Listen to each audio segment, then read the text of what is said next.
semua perempuan tu. Pasal dua, perempuan panel seorang je moderator lelaki. Sebab tu orang lelaki pun kata pandang sikit sudah lah, jemput panel sampai 2 orang perempuan je lah. Di mana-mana tempat tuan-tuan dan perempuan ramai orang perempuan. So spesies lelaki ni makin pupus. Orang tanya kat saya, Ustaz, pasal apa orang lelaki ni kurang ni Ustaz ni, mati-mati ceramah ilmu ni? Saya kata bukan mereka ni tak minat program ilmu. Orang lelaki ni tanggungjawab dia besar, kerja dia banyak, tak menang tangan nak buat. Orang perempuan tak apalah dia kata, kan duduk di jabat pun duduk borak, jadi mereka rajin ramai sini kan. Orang lelaki ni dia betul, dia besar tanggungjawab dia, banyak tugas yang nak dilaksanakan. Seorang lelaki dia kena tanggung 4 orang perempuan. Bukan 4 bini, 4 orang perempuan. Seorang confirm lah isteri dia, orang perempuan yang pertama. Perempuan yang kedua, kalau ibu dia masih hidup lagi, wajib bagi dia tanggungjawab kepada diri dia untuk memastikan ibunya itu mematuhi ajaran Islam, mengikut lunas-lunas Islam. Perempuan yang ketiga, kalau dia ada anak perempuan, maka seorang lelaki dia bertanggungjawab kepada anak perempuannya. Dan perempuan yang keempat adalah kalau dia ada saudara perempuan, kakak perempuan atau adik perempuan, maka seorang lelaki ini bertanggungjawab kepadanya. Berat tak tanggungjawab orang lelaki ni? Berat, tuan-tuan. Jadi kita kesian dekat orang lelaki ni kan. Jadi kita jangan marah mereka sangat. Kita bagi can lah kat mereka kan. Berbanding seorang perempuan, dia dipertanggungjawabkan dengan 4 lelaki. Ni macam perempuan hadir ni semua tak apalah, boleh seronok kan. Macam 4 orang lelaki, besok nak masuk syurga apa besok ni, akhirat besok, aku 4 orang lelaki. Tuhan tanya ni 4 orang lelaki apa dia buat kat aku? Artinya tanggungjawab orang lelaki itu berat. Orang perempuan ni jadi ibu nanti, macam Ustaz kata, madrasah. Dia jadi sekolah.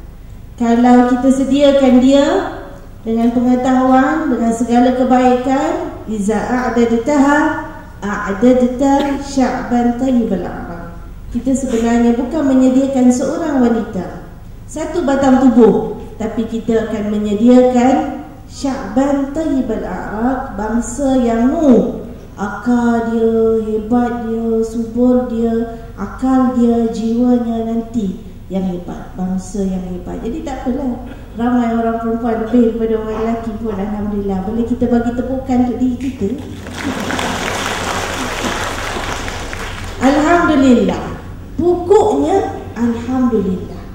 Kita syukur banyak kepada Allah SWT. Bagi saya tajuk pada tengah hari ini ya Doktor, Ustaz, kita semua, adalah satu tajuk yang menarik perhatian kita untuk merenung jauh ke dalam diri dan kehidupan kita. Tajuk yang kita nak bincang sama-sama hari ini ialah satu tajuk yang menarik jauh dalam benak fikiran kita tentang diri kita dan kehidupan yang kita lalui hari ini dan yang telah kita lalui.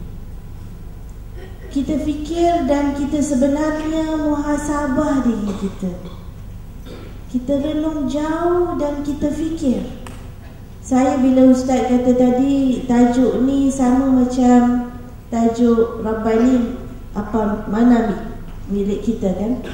Saya pernah dengar dalam Radio Hakim selepas Allahyarham meninggal ya tuan-tuan. Maka dibincang, ada disebut tentang lagu ini adalah lagu yang terakhir yang dirakam oleh Allahyarham. Ya, kumpulan Rabbani itu siapa nama penyanyi? Asri ya. Jadi bila dapat tajuk ini memang kita terbayangkan lirik lagu itu dan lagu tersebut, nasyid tersebut. Jadi ambillah kesempatan kita tengah hari ini berhenti tak makan sekejap ni.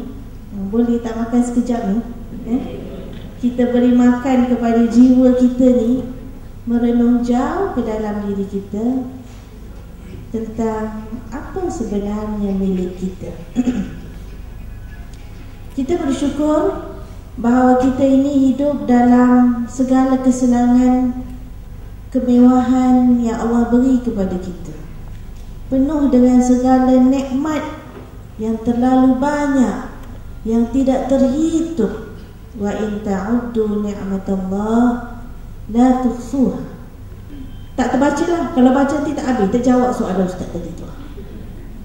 Dalam banyak yang ada ini, nikmat yang paling besar ialah nikmat keimanan kepada Allah SWT. Sebab bila ada iman, tuan-tuan, baru tahu mengapa Allah pinjam.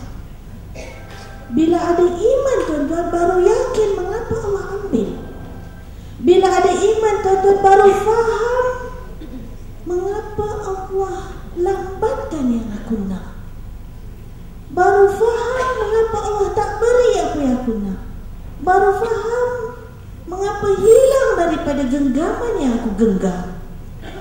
Semuanya berpokok daripada satu keimanan yang kita miliki, yang akan kita jaga, pelihara dan milik sampai kita mati. Yang dengannya Allah beri kepada kita kunci syurga. Tak ada itu iman, itu kunci tak dapat. Tapi kunci belum tentu masuk itu syurga kalau jeriji-jerijinya tidak dijaga. Kunci ada dah, tapi tak boleh song, tak masuk, pintu tak boleh buka. Jerijinya lain, mata-mata pada kunci itu lain, matanya lain, tak boleh masuk. Apa matanya? Mata-mata pada kunci itu adalah amal saleh kita. Amal saleh kita betul, song dengan apa yang Allah beri, maka bukalah, masuklah, nikmatilah. Allah boleh bagi dunia pada semua yang suka dia, yang beriman dengan dia maupun tidak beriman. Tapi Allah bagi iman pada siapa yang dia sayang, dan dia sayang pada dia. Jadi mengapa Allah pinjamkan semua ni? Satu, kerana Allah sayang kita. Allah sayang kita dengan sifat Ar-Rahman, dengan sifat Ar-Rahim. Sayang Allah itu berlipat-lipat kali ganda. Dalam hadis qudsi dikatakan bahawa rahmat Allah itu 99-100. Yang kau rasa di dunia ini cuma satu daripadanya. Allah keep for you the rest 99 nanti di hari akhirat dalam syurga. Semua yang kita rasa ni, ya kenyang, ya tidur, ya pangkat, ya gaji, ya cantik, ya segala-galanya, baru satu. Allah bagi 99 simpan untuk kamu di hari akhirat kelak, di syurga yang kekal abadi. Jadi tuan-tuan dan puan-puan, kenapa Allah bagi daripada kita tak ada apa-apa kepada memiliki segala-galanya? Kerana Allah sayang pada kita. Dan yang kedua, kenapa Allah bagi, kenapa Allah pinjamkan, tuan-tuan? Bagi orang yang ada iman, dia tahu semua ini datang daripada Allah. Dia cuma mengusahakan. Wa ma bikum min ni'matin fa min Allah. Semua datang pada Allah. Dia cuma mengusahakan. Orang yang beriman juga tahu, jika Allah Subhanahu wa ta'ala memberi nikmat, dia boleh bagi cepat, dia boleh bagi lambat, dia boleh bagi banyak, dia boleh bagi sikit. Yu'ajjil wa yu'ajjil. Allah boleh bagi pada siapa dia nak. Yudha'ifu man yasha. Dia boleh tambah berganda-ganda ila masya Allah, kata Rasulullah, pada siapa pun dan berapa banyak kali ganda sekalipun. Dan dia juga yakin ini cinta Allah pada orang yang beriman, dan orang yang beriman cintakan Allah. Dia juga yakin Allah boleh ambil bila-bila masa nikmat itu, dan orang yang beriman dia reda. Man lam yarda biqada'i wa lam yashkur bima a'ta falyatlub rabbah siwa'i. Hadis qudsi, Nabi kata, kalau kau senang, kau seronok, tapi bila kau susah, kau tak reda, ya kau cari Tuhan yang lain. So kalau kita sedar tentang falsafah bahawa semua yang dimiliki, semua yang ada di atas muka bumi ini adalah dikurniakan oleh Allah Subhanahu wa ta'ala kepada kita, maka kita tidak perlu bimbang, tuan-tuan dan puan-puan. Karena yang penting adalah kita berusaha. Yang nak menentukan kebaikan kepada kita itu Allah Subhanahu wa ta'ala.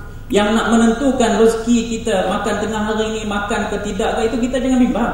Karena Allah Ta'ala dah tentukan, kalau kita ada makan, kita sama-sama makanlah lepas ni. Ini kata Nabi Sulaiman alaihissalam. Betapa mulianya seorang contoh yang diberi pelbagai nikmat. Isteri dia saja berapa orang agak-agak tuan-tuan? Isteri Nabi Sulaiman agak-agak lah berapa orang, agak-agak ramai berapa orang? Kalau ramai kita, kalau sini kalau ramai 4 orang tu Ustaz, 4 orang pun Nabi Sulaiman isteri 600 orang. Hampa jangan duk tanya, ada tungkat Ali ke zaman tu, power root Ali cafe. Itu bukan. Pasal usia zaman Nabi dulu, usia masyarakat dulu, umat dulu usianya panjang-panjang. Sampai 1000 tahun, sampai 2000 tahun. Dan jadi isteri dia ramai. Ini nikmat yang Allah Ta'ala berikan. Kita nak saya sebut ni, so kita nak bandingkan Nabi-Nabi terdahulu antaranya. Diberi, begitu juga dengan Nabi Ayub. Banyak nikmat yang Allah Ta'ala bagi, diuji pula dengan kesakitan. Maka semuanya bersyukur kepada Allah Subhanahu Wa Ta'ala. Maka persoalan saya kepada Dr. Rubiah, kalau hari ini kita faham bahawa apa yang ada pada kita ini dipinjamkan oleh Allah Subhanahu Wa Ta'ala. Kalau kita kenal siapa kita, maka kita kenal kita nak ke mana. Sebab itu kita dipesankan, kalau tadi kisah Nabi Sulaiman, dialah umarat, dialah ulama. Makanya kehidupannya sangat seimbang. Dapat banyak harta, tak pernah tamak. Hebat macam mana, tak pernah sombong. Hari ini kekuatan yang kita nak angkat bukan kerana tengok harta kayanya sahaja, bukan Puteri Balqisnya sahaja, tapi harus melihat ke dalam diri. Apa jawatan yang Allah bagi kepada dia selain jawatan hamba Allah. Aku ini hamba Allah. Kalau kita melihat balik sebelum menjawab soalan Ustaz, mengapa terjadi bermacam-macam gejala? Kerana pertama, kita kata kita lupa siapa kita. Tangan kita saja kita kata tangan kita, betul? Saya tanya ramai orang, tangan siapa? Tangan saya lah. Betul? Anda kerja pakai tangan siapa? Tangan saya lah, betul? Pennya pen di bigel, betul? Tapi tangannya tangan siapa? Saya tanya ratusan peserta training. Setelah besar buat training, okay. Sulit untuk dapat jawapan. Okay. Kalau kita tanya, awak pakai jam siapa? Jam saya. Beli di mana? Di kedai. Kemudian pakai di tangan siapa? Tangan saya lah. Ambil yang mudah saja, saya bagi faham. Sebab di tengah hari ini banyak nanti yang mati syahid. Sebab majlis ilmu memang gitu. Kalau saya di Siti Nurhaliza, terbuka tengah. Okay. Tapi tak jadi Siti. Tapi yang sampai ada Syarifah sebelah. Itu pun daya tarik juga tu. Maka kita nak bangun balik kata, mengapa kita melalui proses dengki, sakit hati, bengkak, benjol. Betul? Kali kita lupa siapa kita. Tapi pesan, kalau untuk kamu cinta Allah, kamu cinta diri. Nak kenal Allah, kenal diri. Kenal diri, kenal dunia, kenal Allah, kenal syurga. Itu 4 benda yang kita kena kenal. Untuk merasa tadi yang beriman itu macam mana nak bangun keimanan. Kalau kita belum jawab, tak pernah jawab tangan ni tangan siapa. Kita tak pernah didik anak kita, tolong basuh tangan yang Allah pinjamkan ini. Tolong jaga mata, basuh muka yang Allah pinjam ini. Tidak ada yang kekal. Tapi tak pernah rasa. Kita pun tangan kita suka kita lah. Mata kita suka kita lah. Tak tengok cerita hantu ke cerita apa ke. Alhamdulillah ni boring ke? Boring. Sebab tak ada muzik, tak ada deng-deng, dong-dong-dong. Betul? Sebab itu ada panel nyanyi-nyanyi juga. Dia nak bawa jangan nyanyi masuk forum. Letih juga. Ini kekuatan. Sebab itu pertama kita tanya diri kita, tangan ni tangan siapa? Dapat dari mana?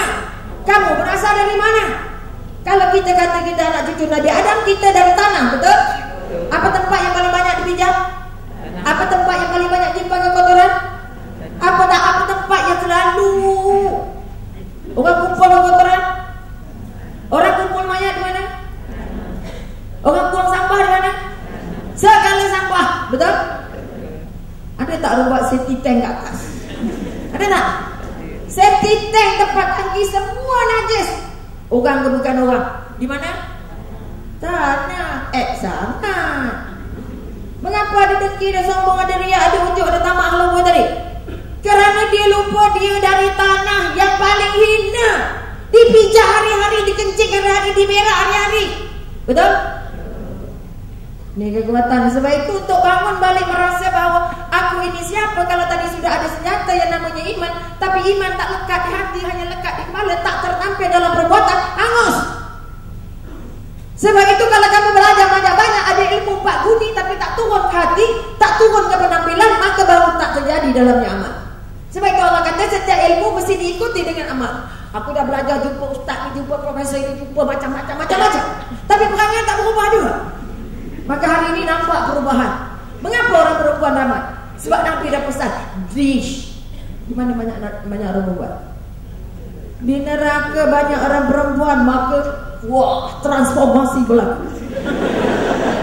Kami memegang hadis Nabi hari ini. Kalau dulu Nabi pesan ada ramai wanita di neraka, kami nak ubah esok. Betul? Ada laki-laki ramai di neraka, kami semua di syurga. Jangan main-main dah. Sebab itu waktu Allah, waktu Rasulullah lilamri, suami itu yang laki-laki itu pemimpin, tapi taat Allah, taat Rasulullah. Maka dia menjawab soalan, mengapa ada hasad dan kita makhluk? Kerana dia merasakan aku ni nak jadi hamba dunia. Sebab itu dipesan oleh Allah, dipesan oleh Imam Ghazali dalam bukunya Kimia Kebahagiaan itu sendiri. Kalau kamu nak ngaku nak jadi hamba Allah, nak jadi pengikut Rasulullah, dan nak jadi khalifah di bumi Allah, kamu kena kenal siapa dunia. Kerana dunia ini, kalau mengikut kisah Nabi Isa pernah jumpa dunia yang sebenarnya sebanyak 2 kali, Nabi Muhammad pernah jumpa sekali. Dunia ini seperti nenek kebayang yang tua. Dia berjalannya bongkok, giginya dah tak ada, dia tutup muka. Kerjanya tidak ada lain dan tidak bukan mengajak, mendorong orang untuk jatuh cinta pada dunia. Setelah orang jatuh cinta, dia akan tinggal. Ini kekuatannya nak diangkat. Kalau kita belum kenal dunia, kita tidak akan dapat lari dan melarikan diri untuk tidak tamak, tidak halaba, tidak minta banyak-banyak. Maka sekali lagi bangun kekuatan. Mengapa terjadi? Karena kita lupa kita adalah dicipta dari tanah. Tak payah banyak-banyak sangat. Karena Allah dah kata aku bagi cukup untuk kamu. Sama ada dibagi rezekinya cukup sepadan, dibagi bala je pun sepadan, dibagi ujiannya sepadan. Betul?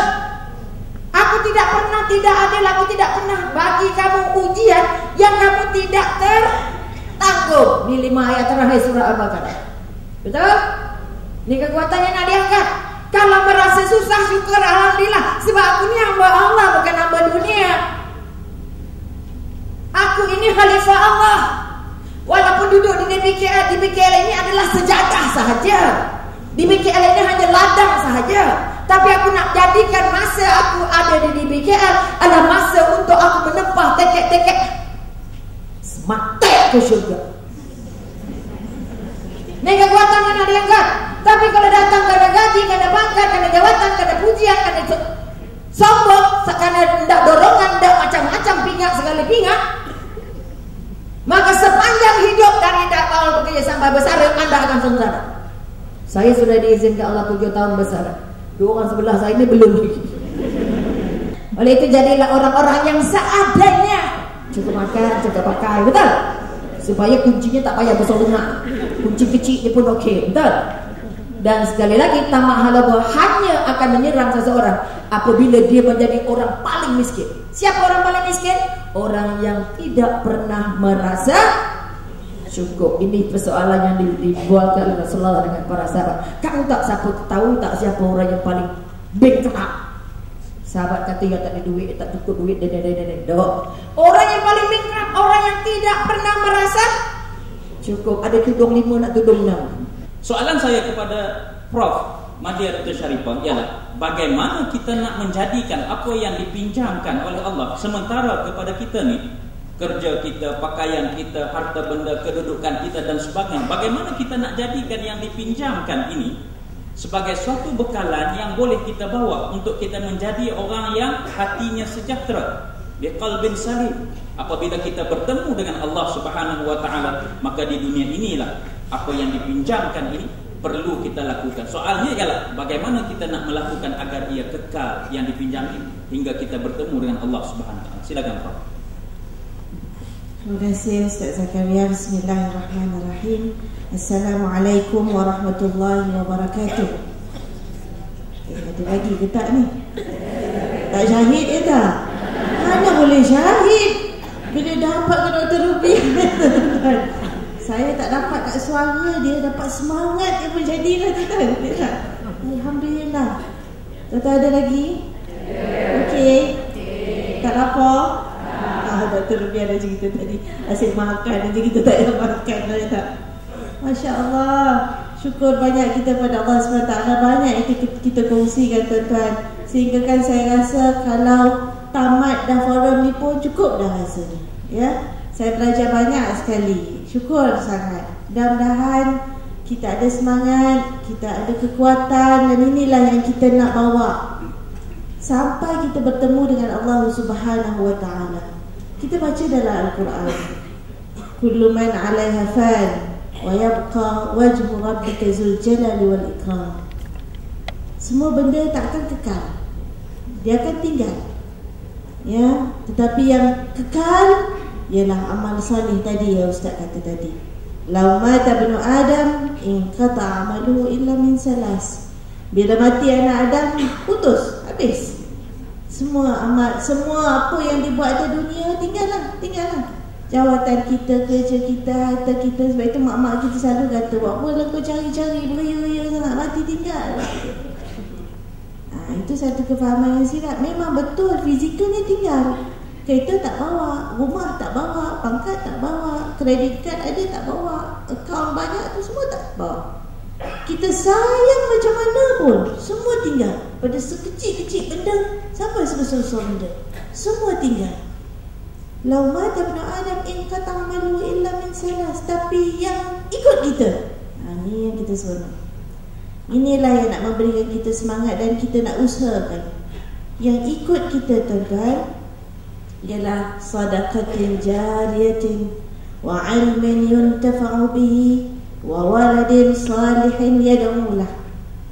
Kita ada sedekah jariah, segala amal baik kita nanti dia ikut. Semua ni tuan-tuan kerja tuan-tuan, la ilaha illallah. Daripada malam kadang-kadang mimpi pun ingat kerja. Sebab ISO tadi dah. Nak audit sampai tak boleh tidur, teringat fail ini belum ambil, fail itu belum ambil. Nak justify tu, nak verify ni ya tak ya tuan-tuan. Sampai tidur pun teringat-ingat. Sampai kata aku ni tidur ke tak tidur, sebab terbayang fail. Masya Allah. Tuan-tuan kerja dengan penuh dedikasi tu tuan-tuan. Semuanya itu esok ikut tuan-tuan mati. Dia tak tinggal, fail memang tinggal, tapi dedikasi tuan-tuan ikut. Kecekapan tuan-tuan kerja tu ikut tuan-tuan. Bahkan bukan itu saja, sesiapa yang beramal saleh bekerja, man amsa kallan min amalin halal amsa maghfuran lahu. Kita kerja cari rezeki halal untuk diri kita, nak penak kita, tolong orang lagi tuan-tuan, gugur dosa. Jadi tuan-tuan, kita ingat apalah yang susah aku buat, apalah yang penat aku buat, apalah yang teruk aku kerja. Tapi semua tu tuan-tuan, fizikalnya tinggal, tapi nilainya bawa. Provided that 4 perkara jangan lupa. Ibnu Abbas menyebut tentang bagaimana kita nak bawa 3 benda tadi. Kita nak bawa anak saleh yang doakan kita. Kita nak bawa ilmu yang bermanfaat kita nak bagi, nanti dia ikut kita. Kita nak bawa sedekah jariah kita. Macam mana semua ni supaya nanti benda-benda ni tinggal, tapi akaun kita penuh dengan 3 perkara tu. Kata Ibnu Abbas, ingat 4 perkara. Pertama, apa yang kau buat itu hendaklah lillahi ta'ala. Ini cerita panjang. Apa saja yang kita buat tuan-tuan, kena ingat kerana Allah Ta'ala. Tu orang kata lillah, lam ha ya tak ejaannya, tapi letak sabdu. Jangan tak letak sabdu, baru jadi lillah. Kalau tak ada sabdu jadi apa? Lam ha jadi apa? Lelah. Termengah-mengah kerja sampai sakit, sampai apa tu kan. Kalau kita kerja, kita tak niatkan kerana Allah Subhanahu Wa Taala, maknanya apa? Biarlah hati kita tu bersih, hati kita tu ikhlas. Hati jahat tuan-tuan, memang hati jahat. Hati boleh jadi baik, hati boleh jadi jahat tau. Kerana itu kerja setan, dia memang nak kacau. Inna fil jasadi mudghah, iza saluhat fa saluha, iza fasadat fa fasada, ala wa hiya al-qalb. Hati boleh jadikan kita kerja jadi baik, hati boleh jadikan nilai kerja jadi tak baik. Bendanya sama. Semua orang itu juga kerjanya.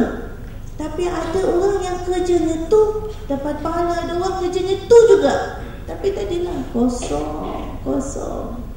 Na'udzubillah tu kan. Bila Allah tak terima, pasal dalam hati dia ada kata, tak ada korang tahu aku lah datang paling awal sekali yang tanya.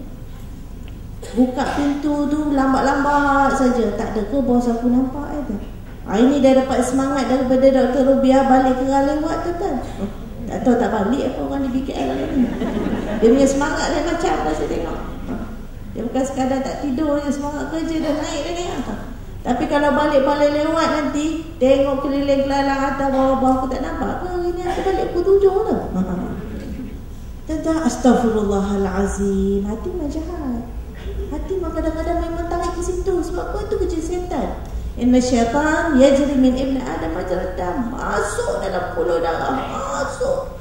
Mana liang rumah halus dia pergi jalan. Sebab itu kita at-ta'awuz banyak-banyak. A'udzu bisyaitanir rajim. Istighfar banyak-banyak. Kalau ada terlintas-terlintas macam tu, Astaghfirullahalazim. Kita bukan malaikat, kita manusia. Kadang-kadang okey, kadang-kadang tak okey. Kadang-kadang nafsu kita baik, kadang-kadang nafsu kita jahat. Astaghfirullahalazim. Cepat-cepat ni orang beriman, dia sedar, dia cepat-cepat balik pada track dia. Tuan-tuan, saya tu kata Ibn Abbas, kau ingat dia, kau buat apa-apa ya, kau ingat lillahi ta'ala. Lepas itu kalau kerja jangan mungkit-mungkit. Kadang-kadang kita tolong orang, kita mungkit-mungkit. La tubtilu sadaqatikum bil manni wal azab. Kalau aku tak tolong kau, tak ada kau senang macam ni. Ya, Allah tolong kita, Allah bantu kita, Allah beri kita macam-macam tak pernah mungkit dia tak. Tak pernah sebut, tak pernah. Dengan anak-anak lain pun cerita mungkit, supaya dia sedar. Kau tahu susah mak, kau tahu susah abang, terangkan. Ya, kau tahu satu ya, ingat dalam diri kita balik, betulkan hati kita balik. Ya, kerana kata Rasulullah, bila orang ketawakan Abdullah bin Mas'ud, apa badan kecil sangat Abdullah Mas'ud ni. Naik pokok, panjat pokok dengan pokok-pokok sekali berayun, dia sekali berayun. Kalau dia berdiri sama macam orang duduk, rendah. Tak ada saiz, tak ada tubuh, tak ada rupa. Orang ketawakan Abdullah bin Mas'ud. Kata Rasulullah, kau jangan ketawakan dia. 2 betis dia yang kecil tu lebih berat daripada Jabal Uhud. Sebab apa? Sebab iman dia yang tebal. Sebab apa? Sebab amal dia yang salih. Sebab apa? Sebab hati dia yang luhur. Jadi tuan-tuan, satu, kita sampai-sampai duduk istighfar, kita sampai-sampai duduk auzubillahiminasyaitanirrajim. Ya Allah, berikan aku hati yang bersih. Ya musarrifal qulub, ini doa dia sahih. Ya musarrifal qulub, isrif qulubana ala ta'atik. Doa Nabi, ya Allah yang membolak-balik, ya Allah yang mendorongkan hati. Musarrif, yang mendorongkan hati. Isrif qulubana ala ta'atik. Kau dorongkan hati aku kepada ketaatan kepada-Mu ya Allah. Benda-benda baik ialah benda-benda taat. Benda-benda yang Allah redha adalah benda-benda yang taat kepada Allah SWT. Satu. Yang kedua ni tuan-tuan, ayakuna halalan. Kau kerjalah tu kulummu macam nak gerak, kita kata, tapi kau tak cari rezeki yang halal. Kerja yang kau cari, amal yang kau buat tak halal. Tak halal bukan cerita najis anjing babi je tuan-tuan, arak aja tuan-tuan. Kerja yang halal ialah kerja tadi dengan niat yang betul. Kerja yang halal, kerja dengan cekap, kerja dengan berkualiti. Itu kerja yang halal tuan-tuan. Kerja yang rezekinya dapat juga daripada sumber yang halal dan dibelanjakan dengan cara yang halal, disimpan dengan cara yang halal, semuanya halal. Tidak boros, tidak membazir, tidak berlebih-lebihan. Masya-Allah. Kalau secara fizikalnya yang kita punya seluruh jasad yang lengkap cantik jelita ini, yang paling sempurna fi ahsani taqwim ini, Tidak ada yang kurang, tidak ada yang lebih. Kalau terkurang Allah bagi yang tempat lain lebih. Kalau kita terlebih, jangan lebih-lebih sangat lah. Awak ni memang cantik, saya memang tak cantik. Kita pun mati katak juga di situ. Sebab itu ingat bahawa Allah ciptakan manusia ini makhluk paling sempurna. Kalau tak sempurna, tutup kepala kat dinding, kepala kat dinding. Boleh? Paling sempurna. Siapa kata saya ni gemuk, saya ni kurus, saya ni tinggi, saya macam-macam. Itu salah. Okay? Terima semuanya. Sebab itu yang kita punya. Jasad ini yang akan pindah ke alam barzah. Jasad ini yang akan masuk ke syurga. Jasad ini yang nanti tercampak ke neraka. Na'udzubillah min zalik. Oleh itu sekali lagi, untuk kita menjaga kekuatan, jaga dulu jasad ini supaya tidak kotor. Jaga pertama jasad yang dibasuh, mandi 3 kali sehari ini. Dan kemudian tolong jaga apa dalam kepala. Kalau mandi 3 kali sehari, sujud setengah mati tapi dalam otaknya kotor, dia tu memang dia tu memang sombong, dia tu memang kedekut, dia tu aja. Maka otaknya kotor. Sebab itu pesan Nabi, kalau ada sebesar habuk saja di hati kamu sombong, kamu tidak akan sempat jejak syurga. Sebesar habuk sombong. Siapa yang berjalan di bumi Allah dengan tak kaki, takto macam kuda di BKA, jangan kamu berjalan sombong di muka bumi ini, karena kamu tidak akan terus ke bumi, kamu tidak akan tercampak ke bumi, ke gunung. Ini pesan Nabi. Makanya tolong jaga. Tadi jaga jasadnya. Wah, tapi jasad juga boleh sombong. Matanya dapat. Matanya mencari yang jahat saja, mananya kotor. Perkataan yang keluar tidak pernah baik, maka kotor. Kotor otak lebih kotor dari kotor jasad. Kotor yang seterusnya kita nak selamat untuk kita mampu bawa harta termahal ini. Kalau tadi Prof sudah bincangkan harta yang akan kita. Harta pertama ini, jangan sampai tangan kotor pegangnya haram. Jangan sampai mulut kotor termasuk yang haram. Jangan sampai perut kotor termasuk hasil yang haram. Jangan sampai kakinya kotor karena melangkah tempat yang tidak diridhoi Allah. Jangan sampai telinganya kotor karena mendengar benda-benda yang tidak disuruh Allah. Pada semua pekerja Dewan Bandar Raya, tuan-tuan sedang melakukan ibadah yang sangat hebat, membangun kemudahan, memberi keselesaan kepada semua warga kota. Oleh itu, terimalah tugas itu sebagai ibadah untuk anda masuk syurga. Bukan untuk dapat gaji, bukan untuk dapat kepujian, tetapi setiap tugas, setiap sampah yang anda sapu, setiap kekotoran yang anda bersihkan merupakan pemeriksaan hati untuk kita layak dipilih Allah sedang beribadah. Dan akhirnya kalau mati dan tak ada bekerja, anda mati-matinya syahid kerana diterima Allah, kerana bekerja dengan niat ibadah. Mudah-mudahan rezeki akan halal, badan akan sihat, dan kebahagiaan akan melebar luas kepada diri dan keluarga, insya-Allah.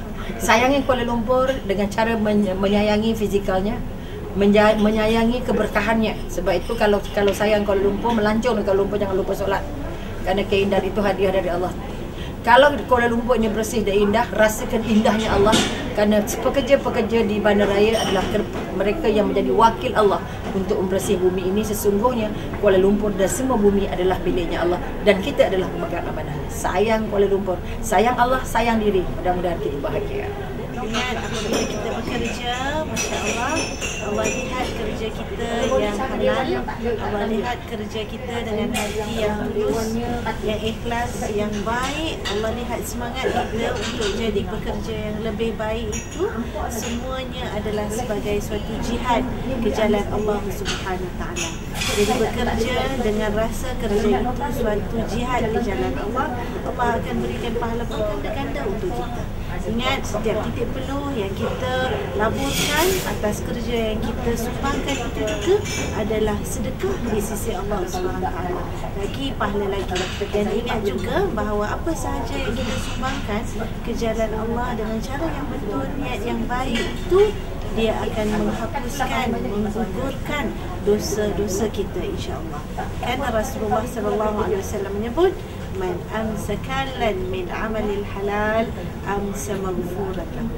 Siapa yang berpagi-pagi kerjanya sampai petang kerjanya, nanti Allah akan ampunkan dosanya dari pagi sehinggalah ke petang juga. Jadi mudah-mudahan penat kita itu tidak sia-sia, tetapi diredai oleh Allah. Seluruh warga Kuala Lumpur, kita sayangi Kuala Lumpur, kita juga membantu warga kerja Dewan Bandar Raya.